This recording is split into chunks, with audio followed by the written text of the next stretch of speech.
പിതാവിൻ്റെയും പുത്രൻ്റെയും പരിശുദ്ധാത്മാവിൻ്റെയും നാമത്തിൽ ആമേൻ. എൻ്റെ പ്രിയപ്പെട്ടവരെ, ഇന്ന് നവംബർ 30 ഞായറാഴ്ച. അമ്മേ പരിശുദ്ധ അമ്മേ, അമ്മേ പരിശുദ്ധ ദൈവമാതാവേ, കൃപാസനത്തിലൂടെ ഞങ്ങൾക്കും ഞങ്ങളുടെ ദേശത്തിനും അമ്മ മധ്യസ്ഥം തേടി തന്ന എല്ലാ അനുഗ്രഹങ്ങൾക്കും കൃപകൾക്കും ഞങ്ങളിപ്പോൾ ഹൃദയം നിറഞ്ഞ നന്ദി പറയുന്നു.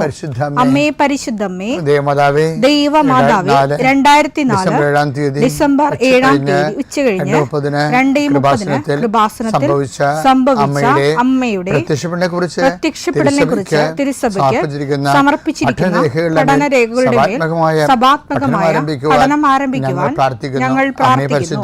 അമ്മേ പരിശുദ്ധമേ, ഭൂസ്വർലോകങ്ങളുടെ രാജ്ഞിയായ അങ്ങേയ്ക്ക് ഭൗമസംരക്ഷണത്തിനായി പ്രപഞ്ചപ്രകൃതിയെ തന്നെ തിരുസഭ പ്രതിഷ്ഠിക്കുവാൻ ഈ പ്രത്യക്ഷീകരണം വഴി ഇടയാക്കണമേ. പരിശുദ്ധമേ, ജപമാല മാതാവേ, സകല കൃപാസനം പ്രാർത്ഥനയോടും ചേർത്ത് ഞങ്ങളിപ്പോൾ പ്രാർത്ഥിക്കുന്ന ഈ കുടുംബത്തിന്റെ പ്രത്യേക നിയോഗം പറ മക്കളെ.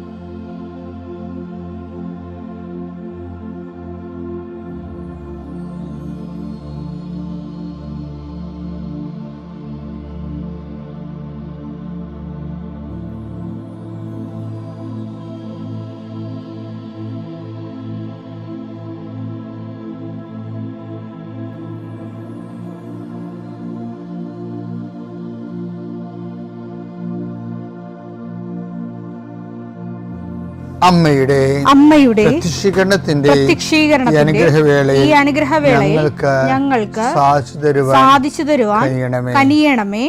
ആമേൻ. വിശ്വാസ പ്രമാണം. സർവശക്തനായ പിതാവും ആകാശത്തിന്റെയും ഭൂമിയുടെയും സൃഷ്ടാവുമായ ദൈവത്തിൽ ഞാൻ വിശ്വസിക്കുന്നു. അവിടുത്തെ ഏകപുത്രനും ഞങ്ങളുടെ കർത്താവുമായ ഈശോ മിശിഹായിലും ഞാൻ വിശ്വസിക്കുന്നു. ഈ പുത്രൻ പരിശുദ്ധാത്മാവിനാൽ ഗർഭസ്ഥനായി കന്യകാമറിയത്തിൽ നിന്ന് പിറന്ന് പൊന്തിയോസ് പീലാത്തോസിന്റെ കാലത്ത് പീഡകൾ സഹിച്ച് കുരിശിൽ തറയ്ക്കപ്പെട്ട് മരിച്ച് അടക്കപ്പെട്ട് പാതാളങ്ങളിൽ ഇറങ്ങി മരിച്ചവരുടെ ഇടയിൽ നിന്ന് 3-ാം നാൾ ഉയർത്ത് സ്വർഗത്തിലേക്ക് എഴുന്നള്ളി സർവശക്തിയുള്ള പിതാവായ ദൈവത്തിന്റെ വലതുഭാഗത്തിരിക്കുന്നു. അവിടെ നിന്ന് ജീവിക്കുന്നവരെയും മരിച്ചവരെയും വിധിക്കുവാൻ വരുമെന്നും ഞാൻ വിശ്വസിക്കുന്നു. പരിശുദ്ധാത്മാവിലും ഞാൻ വിശ്വസിക്കുന്നു. വിശുദ്ധ കത്തോലിക്കാ സഭയിലും പുണ്യവാന്മാരുടെ ഐക്യത്തിലും പാപങ്ങളുടെ മോചനത്തിലും ശരീരത്തിന്റെ ഉയർപ്പിലും നിത്യമായ ജീവിതത്തിലും ഞാൻ വിശ്വസിക്കുന്നു. ആമേൻ. സുഖസ്ഥനായ ഞങ്ങളുടെ പിതാവേ, അങ്ങയുടെ നാമം പൂജിതമാകണമേ. അങ്ങയുടെ രാജ്യം വരണമേ. അങ്ങയുടെ തിരുമനസ് സ്വർഗത്തിലെ പോലെ ഭൂമിയിലും ആകണമേ. അന്നു വേണ്ടുന്ന ആഹാരം ഇന്ന് ഞങ്ങൾക്ക് തരണമേ. ഞങ്ങളോട് തെറ്റ് ചെയ്യുന്നവരോട് ഞങ്ങൾ ക്ഷമിക്കുന്നത് പോലെ ഞങ്ങളുടെ തെറ്റുകൾ ഞങ്ങളോടും ക്ഷമിക്കണമേ. ഞങ്ങളെ പ്രലോഭനത്തിൽ ഉൾപ്പെടുത്തരുതേ, തിന്മയിൽ ഞങ്ങൾ രക്ഷിക്കണമേ. ആമേൻ. നന്മ നിറഞ്ഞ മറിയമേ, സ്വസ്തി. കർത്താവ് അങ്ങയുടെ കൂടെ സ്ത്രീകളിൽ അങ്ങ് അനുഗ്രഹിക്കപ്പെട്ടവളാകുന്നു. അങ്ങയുടെ ഉദരത്തിൻ ഫലമായി ഈശോ അനുഗ്രഹിക്കപ്പെട്ടവനാകുന്നു. പരിശുദ്ധ മറിയമേ, തമ്പുരാന്റെ അമ്മേ, പാപികളായ ഞങ്ങൾക്ക് വേണ്ടി ഇപ്പോഴും ഞങ്ങളുടെ മരണസമയത്തും തമ്പുരാനോട് അപേക്ഷിക്കണമേ. ആമേൻ. കർത്താവേ, നിന്റെ ഉന്നതമായ നാമത്തിന് സ്വസ്ഥം ചെയ്യുന്നു. കർത്താവേ, നിന്റെ വിശുദ്ധ പൗരോഹിത്യത്തെ മഹത്വപ്പെടുത്തണമേ. കർത്താവേ, സഭയിലുള്ള സാന്നിധ്യം ദൃഢമാക്കണമേ. 39 വർഷം ഞാൻ അർപ്പിച്ച കൃപാന്റെ യുഗതിയായി കൃപാസ്ഥാന ജീവനോടെ പ്രത്യക്ഷപ്പെട്ട മാതാവിൻ്റെ മാധ്യസ്ഥയിൽ അത്താറയിൽ നടന്ന 10,000-കണക്കിന് ആരാധന ശക്തിയാൽ ജീവിതത്തിൻ്റെ വ്യത്യസ്ത വിളികളിലെ പ്രയാസം അനുഭവിക്കുന്നുണ്ട് ഈശോയെ. അവരെ നീ ഏറ്റെടുക്കണമെന്ന് പ്രാർത്ഥിക്കുന്നു ഈശോയെ. വീടില്ലാത്തവരുണ്ട് ഈശോയെ. അതുപോലെ കുടുംബത്തിൽ കലഹങ്ങളുള്ളവരുണ്ട് ഈശോയെ. ഭാര്യാഭർത്താക്കന്മാർ പിരിഞ്ഞ് താമസിച്ചിട്ട് ഐക്യപ്പെടാൻ ആഗ്രഹിക്കുന്നവരുണ്ട് ഈശോയെ. ജീവിത പങ്കാളിയെ കിട്ടാത്ത പുരുഷന്മാരുണ്ട് ഈശോയെ. ജീവിത പങ്കാളിയെ കിട്ടാത്ത സ്ത്രീകളുണ്ട് ഈശോയെ. കർത്താവെ, ഈ കാലങ്ങളിലെല്ലാം മനസ്സമ്മതം നടക്കുകയും ക്രിസ്മസ് കഴിയുമ്പോൾ കല്യാണം വരാൻ പോകുന്ന ആൾക്കാരെല്ലാം നീ അത് ഓർക്കണമെന്ന് പ്രാർത്ഥിച്ചോയെ. അന്യനാടുകളിലും വിദേശങ്ങളിലൊക്കെ ജീവിക്കുന്നവരും മക്കൾക്ക് അവർക്ക് പറ്റുന്ന ജീവിത പങ്കാളെ കിട്ടാതെ വിഷമിക്കുന്നവരും അതിനുവേണ്ടി പ്രാർത്ഥിക്കുന്നവരും ആശ്രയിക്കും. ഒരു പ്രൊമോഷന് വേണ്ടി പ്രാർത്ഥിക്കുന്നുണ്ട് ഈശോയെ. 10 പൈസ കൂടുതൽ കിട്ടിയാലേ കടങ്ങൾ പരിഹരിക്കപ്പെടുന്ന ഓർത്തുകൊണ്ട് വെണ്ണീറായി പ്രാർത്ഥിക്കുന്നുണ്ട് ഈശോയെ. കർത്താവേ, അവർ ഈ ജോലി നഷ്ടപ്പെട്ട എനിക്ക് വേറൊരു ജോലി തരണമേ കർത്താവേ എന്ന് വിചാരിച്ച് നിലവിളിച്ച് പ്രാർത്ഥിക്കുന്നുണ്ട് ഈശോയെ. ജോലി ഇല്ലാതെ വിഷമിക്കുന്നുണ്ട് ഈശോയെ. രോഗങ്ങൾ മാറാതെ, സമാധാനം ഇല്ലാതെ, ഉറക്കമില്ലാതെ പോകുന്നുണ്ട് ഈശോയെ. കടകമ്പോളങ്ങളും കന്നുകാലികളെയും വളർത്തി ജീവിക്കുന്ന കുഞ്ഞു വരുമാനക്കാരുണ്ട് ഈശോയെ. അവരെല്ലാം നീ ആശീർവദിക്കുന്നത് പ്രാർത്ഥിക്കുന്നു. മക്കളുടെ വിദ്യാഭ്യാസം, മക്കളുടെ പഠനം, മക്കളുടെ ഉദ്യമങ്ങൾ, അവർക്ക് വേണ്ടി പ്രാർത്ഥിക്കുന്ന അമ്മമാരും അപ്പന്മാരും അവിടെ പ്രാർത്ഥനകൾ കർത്താവ് ഏറ്റെടുക്കുകയും നിങ്ങളുടെ കുഞ്ഞുങ്ങളെ കർത്താവ് ആശീർവദിക്കുകയും ഇന്നത്തെ ദിവസം നിങ്ങൾ എന്തെല്ലാം ചെയ്യുന്നു, എവിടെയെല്ലാം പോകുന്നു, അവിടെല്ലാം സംസാരിക്കുന്നു, എല്ലാ നിയോഗങ്ങളും കർത്താവ് നിറവേറ്റട്ടെ. നമ്മൾ കഴിഞ്ഞ ദിവസങ്ങളിൽ വരുമ്പോൾ റെക്കോർഡ് ഇടുക എന്ന സംഭവമില്ല. റെക്കോർഡ് എന്ന് വെച്ചാൽ ഓട്ടക്കാരൊക്കെ ചെയ്യുന്ന കാര്യമില്ല. സ്പോർട്സ്മാൻ, അവർ ഹൈ ജമ്പ് ചെയ്യുന്നവർ, ലോങ് ജമ്പ് ചെയ്യുന്നവർ, 100 മീറ്റർ ഓടുന്നവർ, ഷോട്ട് പുട്ട് എറിയുന്നവർ, ജാവലിൻ ത്രോ നടത്തുന്നവർ, അവരൊരു റെക്കോർഡ് കീപ്പ് ചെയ്യും. അപ്പോൾ അവർ റെക്കോർഡ് കീപ്പ് ചെയ്ത് കഴിഞ്ഞാൽ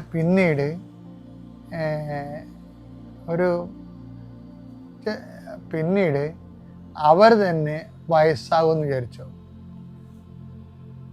അല്ലേ? ഇപ്പം നമുക്ക് Bobby Aloysius, Shiny Abraham, PT Usha, അപ്പം അവരുടെ കാലത്തൊക്കെ അവർ റെക്കോർഡ് ഇട്ടുള്ളതാണ്.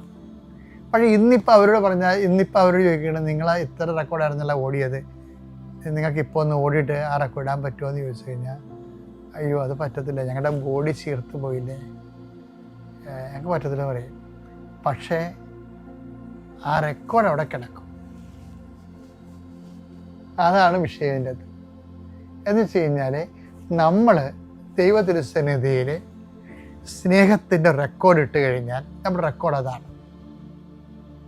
ചിലപ്പോൾ പിന്നീട് കാലത്തൊക്കെ നമുക്ക് എന്തെങ്കിലുമൊക്കെ ഒരു പരാതിയൊക്കെ വന്നിട്ട് ദൈവസ്നേഹമൊക്കെ തണുത്തു പോയാലും ആ റെക്കോർഡ് അവിടെ കിടക്കും നമ്മുടെ പേരിൽ. ഇടക്കിടക്ക് കർത്താവ് നമ്മൾ ഡിസ്റ്റർബ് ചെയ്യും. എന്ന് വെച്ച് കഴിഞ്ഞാൽ നിൻ്റെക്ക് ഞാനിത് പ്രതീക്ഷയില്ല എന്നിട്ട് പറയും, നിൻ്റെ റെക്കോർഡ് ഇതല്ലായിരുന്നല്ലോ, റെക്കോർഡിൽ നിന്ന് നീ താഴെ പോയില്ലേ. അത് വെളിപാടിൻ്റെ പുസ്തകത്തിൽ വളരെ മനോഹരമായിട്ട് പറയുന്നതാണ്. വെളിപാട് 2:4. എങ്കിലും നിനക്കെതിരെ എനിക്കൊന്ന് പറയാനുണ്ട്. നിനക്ക് ആദ്യം ഉണ്ടായിരുന്ന സ്നേഹം നീ കൈവെടിഞ്ഞു.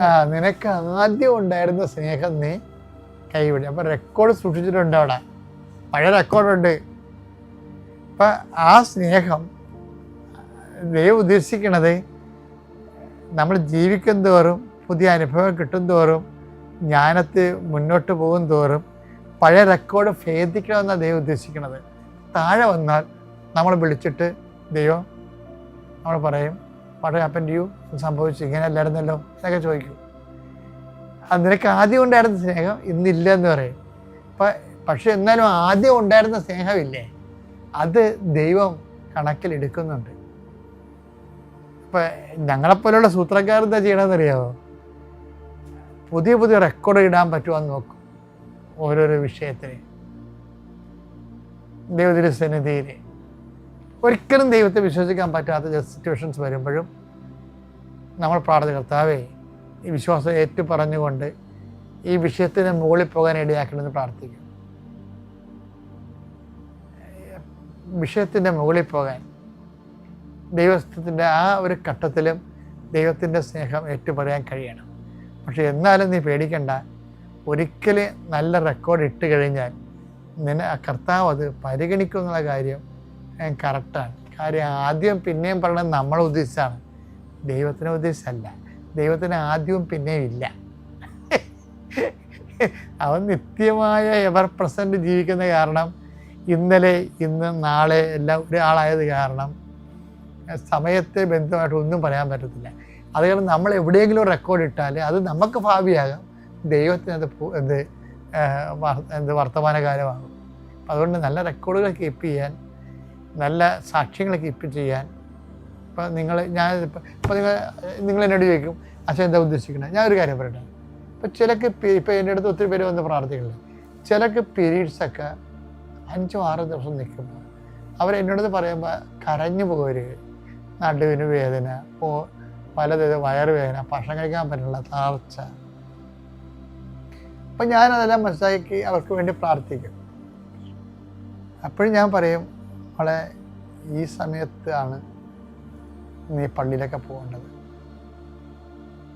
നമുക്ക് നമ്മുടെ സഹോദര മതങ്ങളിലുള്ള ആൾക്കാരൊക്കെ ഈ മതം വളരെ മോശമായിട്ട് കാണുന്ന സമയമാണിത്. പക്ഷേ ക്രിസ്ത്യാനിറ്റിയിൽ അങ്ങനെയില്ല. ക്രിസ്ത്യാനിറ്റി എന്ന് പറയുന്നത് നമ്മുടെ മനസ്സാണ് അവിടെ പ്രധാനം, ശരീരമല്ല വിഷയം. അപ്പം നിനക്ക് നടുവേദനയാണ്, പാടില്ല, നിനക്ക് പനിക്കനുണ്ട്, എന്നിട്ട് ആ പനിയും പിടിച്ചുകൊണ്ട് നീ കർത്താവിൻ്റെ അടുത്ത് പോയി ഇരിക്കുകയാണ്. കർത്താവിനെ പോയി കണ്ടിട്ട് പോരും. അതാണ് നിൻ്റെ റെക്കോർഡ് ടൈം എന്ന് പറയുന്നത്. മനസ്സിലായില്ലേ? നീ തിരവേദന മുഴുകിയിരിക്കുന്ന ശരീരമാണ്, പക്ഷെ നീ കർത്താവ് പ്രസൻ്റാണ്. അപ്പം ചില അയ്യോപാവികൾക്കുള്ള ഗുണം, അവർക്ക് എന്തെങ്കിലും ഒരു മൂടുകഴപ്പ, വിഷമോ, വേദനയൊക്കെ ഉണ്ടാകാൻ വേണ്ടി അത് കാത്തിരിക്കാനും, കുർബാന കട്ട് ചെയ്യാനും, കുടുംബ പ്രാർത്ഥന ഇല്ലാതിരിക്കാനും. ഈ പന്നികളെ എല്ലാത്തിനും തീരുമാനം ഉണ്ടാകും. ഒന്നാമത്തിൽ ഇവർക്ക് സെൻസറില്ല. എല്ലാത്തിനും കുഴപ്പമാണ്.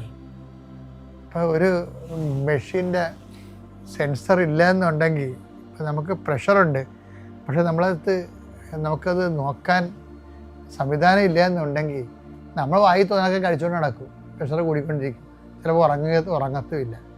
ഇതുപോലെ തന്നെയാണ് ഈ ദൈവത്തിൻ്റെ ഒരു രീതി എന്ന് പറയുന്നത്. അതായത് നമ്മൾ ദൈവത്തിൻ്റെ നകന്നു പോകണമെന്ന് നമ്മൾ അറിയണില്ല. പലപ്പോഴും നമ്മൾ എന്തെങ്കിലും ഉടായ്പകൾ പറഞ്ഞ് ഇന്ന് പാടില്ല, ഇന്ന് ഭയങ്കര ടയേർഡായിപ്പോയി, ഇന്ന് മുഴുവൻ അലക്കായിരുന്നു, അതുകൊണ്ട് ഒരു സ്വർഗസ്ഥനായത് നമുക്ക് ഒരു രഹസ്യം മാത്രം ചെല്ലിയാൽ മതി എന്നൊക്കെ പറയത്തില്ലേ? അപ്പോൾ നിൻ്റെ ഭർത്താവിൻ്റെ മക്കളുടെ തുണി അലക്കിയാണ് പറയണത്, ദൈവത്തിനായിട്ട് പണി കൊടുക്കണതേ. പല പെണ്ണുങ്ങളും പാഴ്സൽ പണി മേടിക്കുന്നവരാണ്. ആ ബുദ്ധിയും ബോധം ഇല്ലാതെ പന്നിയുടെ തലച്ചോറിരിക്കുന്ന ആൾക്കാരാണ്. എന്താ കാരണം വെച്ച് കഴിഞ്ഞാൽ ഈ ടൈമിനാണ് നമ്മൾ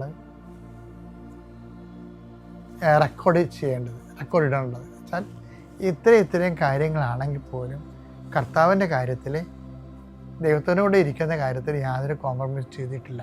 റെക്കോർഡ് ടൈമാണത്. അപ്പം ഇത് നമ്മൾ ദൈവത്തെ ബോധ്യപ്പെടുത്തിക്കൊണ്ടിരിക്കണം. ഒരിക്കലും താഴെ പോകാതിരിക്കാൻ നോക്കണം. താഴെ പോയാൽ കർത്താവ് ഉടനെ പറയും, നിനക്ക് മുമ്പുണ്ടായിരുന്ന സ്നേഹം ഇപ്പോഴില്ല എന്ന് റീഡിങ് തരികയേ ഉള്ളൂ. എന്തുകൊണ്ടാണ് ഇല്ല എന്നുള്ളതിനെ ആത്മാവ് അത് വിവേചിച്ച് മനസ്സിലാക്കിയിട്ട് നിൻ്റെ പൊട്ടത്തരത്തിനെല്ലാം പണിയാവും. ഇപ്പം അതിനെ അത്ര പറയുന്നുള്ളൂ, നിനക്ക് മുമ്പുണ്ടായിരുന്ന സ്നേഹം ഇപ്പം ഇല്ല. അത് റിസൾട്ട് മാത്രമേ ഉള്ളൂ. നീ ഉഴപ്പിയത് കൊണ്ടാണോ, അല്ല നീ കറങ്ങി നടന്ന കൊണ്ടാണോ, പഠിക്കാതിരുന്നത് കൊണ്ടാണോ, നിൻ്റെ ഓറിയൻറ്റേഷൻ പോയത് കൊണ്ടാണ്, നിൻ്റെ ചുറ്റിക്കളി കൊണ്ടാണ്, അതൊക്കെ പിന്നീട് കർത്താവ് ആത്മാവ് വിവേചിച്ച് മനസ്സിലാക്കിക്കോളൂ. റിസൾട്ട് മാത്രമേ പറയണത്. എന്താ റിസൾട്ട്? എന്താണ്? നിനക്ക് മുമ്പുണ്ടായിരുന്ന സ്നേഹം ഇപ്പം ഇല്ല. ഓക്കെ, വെളിപാട് 2:5. അതിനാൽ നീ ഏതവസ്ഥയിൽ നിന്നാണ് അധപ്പതിച്ചതെന്ന് ചിന്തിക്കുക. അനുതപിച്ച് ആദ്യത്തെ പ്രവൃത്തികൾ ചെയ്യുക. പഴയ റെക്കോർഡ് ഇടാൻ പറയും. അതായത് ചിന്തിക്കണം, എവിടെയാണ്? ചുറ്റിക്കളിക്ക് പോയതാണ്, അതാ കൂട്ടുകാരോട് കറങ്ങാൻ പോയതാണ്, അതാ വേറെ എന്തെങ്കിലും ഡബിൾ മൈൻഡിലേക്ക് പോയാൽ, പ്രാർത്ഥന സമയം പ്രാർത്ഥിക്കാൻ പറ്റാത്തൊരു മാനസികാവസ്ഥ ഉണ്ടാക്കിയെടുത്ത, അല്ലെങ്കിൽ ആരെങ്കിലും തെറ്റായ ഉപദേശം കേട്ടിട്ട് മാതാവിനോട് പ്രാർത്ഥിക്കാതിരുന്ന, നീ ഏത് അവസ്ഥയിൽ നിന്നാണ് ഈ ഇതിലേക്ക് വന്നതെന്ന് അനുദപിക്കാൻ പറയുകയാണ്. വേറെ ഒന്നും പറഞ്ഞിട്ടില്ല. അനുദപിക്കണം, തിരിച്ചു വരാൻ ഒരു മാർഗ്ഗമില്ലെന്ന് പറഞ്ഞേക്കണം. തിരിച്ചു വരാൻ എനിക്ക് അറിയത്തില്ല, എന്നെ കെട്ടിപിടിക്കാൻ പറഞ്ഞാൽ കെട്ടിപിടിക്കത്തില്ല. മര്യാദക്ക് അനുദപിച്ച് തിരിച്ചു വരേണ്ടി വരും. ബൈബിളിലെ കമാൻഡുകൾ ഒന്നാണ് തിരിച്ചു വരാൻ. ആരെയും തിരിച്ച് വലിച്ചുകൊണ്ട് വരുന്നത് നമ്മൾ കണ്ടിട്ടില്ല. അതാണൊരു നിസ്സാര കാര്യമല്ല. മക്കളൊക്കെ വീട്ടിൽ വഴിതെറ്റിപ്പോയാൽ അമ്മമാർ ചെന്നിട്ട് അടിച്ച് വലിച്ചുകൊണ്ട് തന്നെ കാണാം. ഇത് നടക്കത്തില്ല. Must yourself return. ദൂർത്തപുത്രൻ അയാൾ തന്നെത്താൻ തിരിച്ചു വന്ന ആളാണ്. അപ്പം അതുകൊണ്ട് ഈ അനുതാപം എന്നുള്ള വിഷയം എന്നൊക്കെ പറയണത് ദൈവം അടിച്ചേൽപ്പിക്കത്തില്ല. അതെല്ലാം നമ്മൾ തന്നെ. എന്നൊക്കെ അനുതാപം തോന്നണില്ല എന്ന് വെച്ചാൽ അതിൻ്റെ അർത്ഥം ദൈവം നമ്മളോട് സഹകരിക്കുന്നില്ല എന്ന് വേണം എൻ്റെ അർത്ഥം. അനുതാപം എനിക്ക് പാപമൊന്നുമില്ല, എനിക്ക് കുമ്പസ്തേക്കൊക്കെ ദൈവം നമ്മുടെ അനുതാപത്തെ അക്സെപ്റ്റ് ചെയ്യപ്പെടുന്നില്ല. അതെപ്പോഴും നമ്മൾ അനുതാപം ഒന്ന് പരമാവധി പാപങ്ങൾ ഉണ്ടാകാതിരിക്കണം. അനുതാപം എന്ന വിഷയത്തിൻ്റെ അകത്ത് വരുന്ന വിഷയം അത് ദൈവം കെട്ടിവെച്ചുകൊണ്ട് വന്ന് ആരെയും അനുദപിക്കത്തില്ല. അത് നമുക്ക് സ്വന്തമായിട്ട് തോന്നണില്ല എന്നുണ്ടെങ്കിൽ നിൻ്റെ അനുതാപം ദൈവം അത്രയ്ക്ക് അനുദപിക്കുന്നൊരു പാപിയെ ഓർത്തുകൊണ്ട് സ്വർഗത്തിൽ ഉണ്ടാകേണ്ട സന്തോഷമാണ്. സ്വർഗത്തിന് സന്തോഷം ഉണ്ടാകാൻ പറ്റാത്ത സാഹചര്യങ്ങളിൽ സംഭവിക്കുന്നത് നിനക്ക് അനുതാപം ഉണ്ടാകത്തില്ല. തിരിച്ചടിക്കുക ഈ സാധനം. ഇപ്പം അനുതാപം പറ്റണില്ലെന്ന് പറഞ്ഞു കഴിഞ്ഞാൽ മരുന്ന് ഇപ്പം അരിയെത്തി എന്നൊക്കെ പറയത്തില്ലേ, ആ കഞ്ഞിവെള്ളം കുടിച്ച് കഴിയുമ്പോൾ പഴയ ആയുർവേദ വൈദ്യന്മാർ പറയണില്ലേ, കഞ്ഞിവെള്ളം റിജക്റ്റ് ചെയ്യുമ്പോൾ കവളെ കൂടി ഒഴുകി വരും, തിരിച്ചെഴും. അപ്പോൾ അരി എത്തിയെന്ന് തോന്നണം. മലയാളി എന്ത് റിജക്റ്റ് ചെയ്താലും കഞ്ഞിവെള്ളം റിജക്റ്റ് ചെയ്യത്തില്ല. അതായിരുന്നു പണ്ടത്തെ കണക്ക്. അത് റിജക്റ്റ് ചെയ്യുമ്പോൾ അവർ പറയും അരി എത്തിയെന്ന് പറയും. ചില ഡോക്ടർമാർ പറയും മരുന്ന് ബോഡി കാര്യങ്ങൾ ശരിയാണ്, രോഗം എന്താണെന്ന് അറിയാം, മരുന്ന് നമ്മുടെ ഉണ്ട്, പക്ഷെ ബോഡി മരുന്ന് റിസീവ് ചെയ്യണില്ലെന്ന് പറയും. അതുപോലെ അനുതാപം റിസീവ് ചെയ്യുന്ന ഒരു വിഷയമുണ്ട്. അത് നമ്മുടെ സ്വന്തമാകുമ്പോൾ മാത്രമേ റിസീവ് ചെയ്യത്തുള്ളൂ. അടിച്ചേൽപ്പിച്ച ഒരു അനുതാപം പ്രാർത്ഥിക്കാനൊക്കെ ദൈവം നമുക്ക് വരം തരും, പക്ഷെ അനുതപിക്കാൻ പാടാണ്. അത് അനുതാപത്തിൻ്റെ ഒരു ഓട്ടോമെൻ്റ് ഇല്ല. കാര്യം അതാണ്, അനുദപിക്കാൻ അവർക്ക് അവസരം കൊടുത്തില്ലെന്നൊക്കെ പറയും. യേശാവ് അവൻ പിന്നീട് വിളിച്ചപേക്ഷിച്ചു, പക്ഷെ റിജക്റ്റായിപ്പോയി. അനുദപിക്കാൻ അവന് അവസരം കൊടുത്തില്ല എന്ന് പറഞ്ഞില്ല.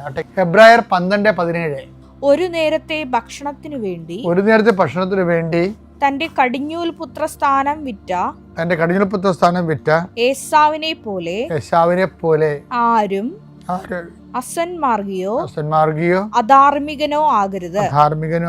പിന്നീട് അവകാശം പ്രാപിക്കാൻ ആഗ്രഹിച്ചപ്പോൾ